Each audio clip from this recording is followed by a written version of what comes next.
Selamat datang di mata kuliah Interaksi Manusia dan Komputer bersama saya Latifah Alfat. Untuk pertemuan kedua hari ini, kalian akan mempelajari mengenai profil pengguna komputer. Agenda yang dibahas untuk pertemuan kali ini adalah pertama, profil pengguna, kedua, saluran input dan output. Profil pengguna dalam perancangan interface. Terdapat ya setidaknya 3 aspek dalam sistem komputer. Nah, perancangan interaksi manusia dan komputer harus memperhatikan aspek manusia, karena manusia adalah yang pertama dan yang paling utama mengoperasikan komputer. Selanjutnya, cara manusia memperlakukan informasi. Lalu manusia sebagai sistem pemroses informasi dan juga perbedaan kapasitas manusia. Saluran input dan output pertama mengenai penglihatan.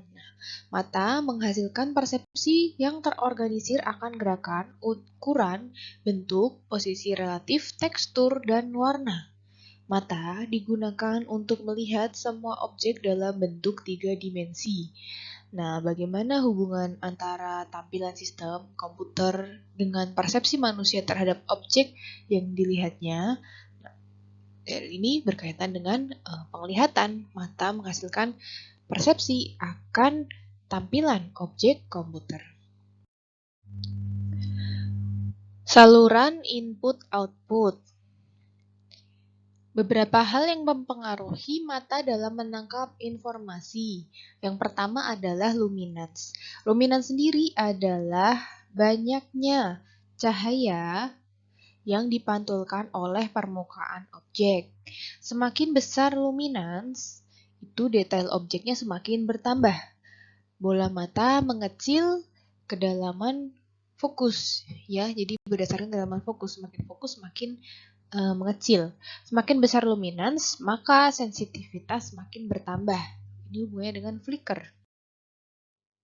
Kedua adalah kontras. Kontras adalah perbandingan cahaya objek dengan cahaya latar belakang objek. Kontras itu merupakan luminance objek dikurangi luminance latar belakang dibagi luminance latar belakang. Kontras positif berarti cahaya objek lebih besar daripada cahaya latar belakang. Kontras negatif berarti cahaya objek lebih kecil daripada cahaya latar belakang.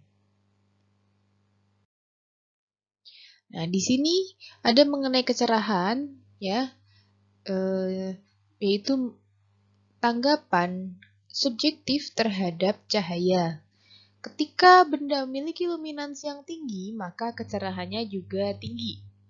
Manusia dapat melihat keganjilan sebuah objek ketika melihat batas kecerahan tinggi dan kecerahan rendah. Seperti pada kisi-kisi Herman berikut, kita bisa melihat keganjilan berupa titik-titik di antara ini ya, persimpangan-persimpangan putih ini, titik-titik hitam. Dan pada kisi-kisi yang putih ini, kita bisa melihat bintik-bintik putih di persimpangan hitam. Lanjut ke sudut penglihatan dan ketajaman mata. Sudut penglihatan adalah sudut yang berhadapan oleh objek pada mata. Sedangkan ketajaman mata adalah sudut penglihatan minimum ketika mata masih dapat melihat sebuah objek dengan jelas. Sudut penglihatan yang dibentuk dapat diketahui berdasarkan rumusan berikut, yaitu sudutnya 120 tan min 1 L per 2D, ya, di jaraknya. Kelima, medan penglihatan.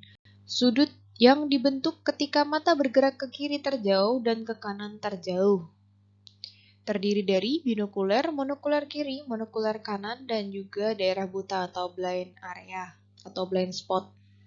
Besarnya daerah atau medan penglihatan dinyatakan dalam derajat tergantung kepada ada atau tidaknya gerakan kepala dan mata. Nah, di sini adalah bagaimana kita melihat ya. Misalkan kedua mata maksimal di 70 derajat ya, kanan kiri. Nah, kemudian di sudut 166 derajat sampai 166 derajat di sini adalah blind spot. Untuk saluran input-output, selanjutnya adalah warna. Warna adalah perwujudan dari spektrum elektromagnetik. Ya, panjang gelombangnya 400 sampai 700 nanometer. Nah, ada luminance konstan dan saturasinya dijaga agar tetap 128 warna. Warna dapat dibedakan oleh mata secara akurat ketika posisi objeknya membentuk sudut sebesar kurang lebih 15 derajat terhadap mata. Nah, ada beberapa aspek yaitu psikologi, perseptual, dan juga kognitif yang mempengaruhi penggunaan warna. Pada aspek psikologis, kita tidak dianjurkan untuk menggunakan tampilan secara simultan menampilkan warna yang tajam. Warna dapat meningkatkan interaksi dan kita diminta menghindari warna yang berdekatan. Nah, besarnya perubahan warna yang dapat dideteksi bervariasi untuk warna yang berbeda dan sistem penglihatan kita tidak siap untuk merasakan perubahan tersebut. Nah, di sini ada kombinasi warna yang buruk yang sebaiknya tidak kita terapkan. Sedangkan ini adalah kombinasi warna yang baik yang bisa kita aplikasikan dalam antarmuka yang kita bangun. Nah, pada sisi perseptualnya atau persepsi adalah proses pengalaman seseorang dalam menggunakan sensor warnanya.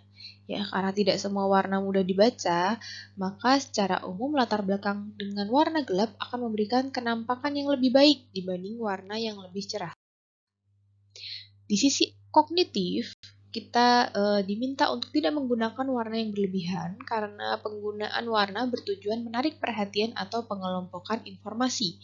Ya, sebaiknya menggunakan warna secara berpasangan dan warna yang sama membawa pesan serupa, kecerahan dan saturasi juga akan menarik perhatian. Untuk pendengaran, pendengaran informasi yang diterima melalui mata lebih lengkap dan lebih diterima melalui pendengaran lebih lengkap dan akurat. Nah, batas kisaran frekuensinya adalah 20 Hz hingga 20 kHz. Sedangkan batas kisaran kebisingan suara yang dapat diterima manusia adalah 20 sampai 70 desibel. Penggunaan suara dalam antarmuka perlu pemikiran khusus dan seksama.